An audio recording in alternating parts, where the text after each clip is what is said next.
Masiara my dear, sisi ndio tunatakiwa tubuni mbinu, tunatakiwa tufanyaje kuwasaidia vijana. Ndugu yangu, vijana hawa hatukuwalea, na kuhakikishia tusije tukatafuta mchawi. Naomba nitoe mifano mitatu tu. Sisi tumezunguka kufanya tafiti Mtwara, Msoma, Arusha, Songea, tumevuka na mipaka kidogo ya nje. Tuulize nini sababu ya hii. Ziko nyingi, lakini naomba niwatajie angalau mbili tu.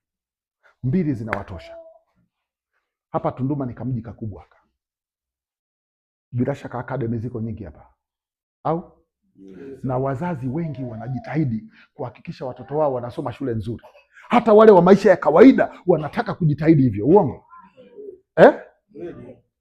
Bila shaka sisi wa Katoliki tupo pia tunaofanya hivyo. Uongo?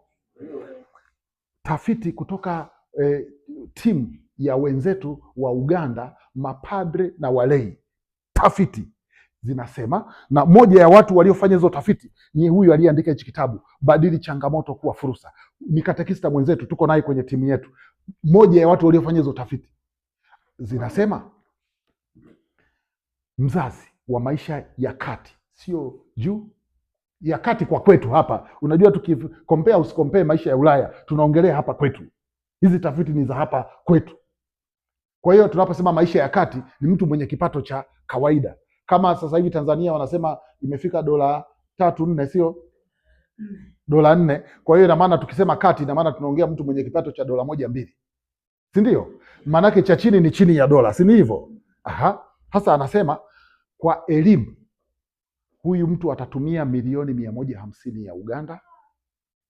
Kwa afya atatumia milioni 100 ya Uganda, kuanzia mimba mpaka miaka 25 bila we kujua.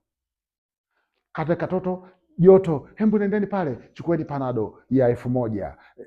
Kaacha daftari shuleni, kaacha penseli ya 100. Wewe unaona 100, 200.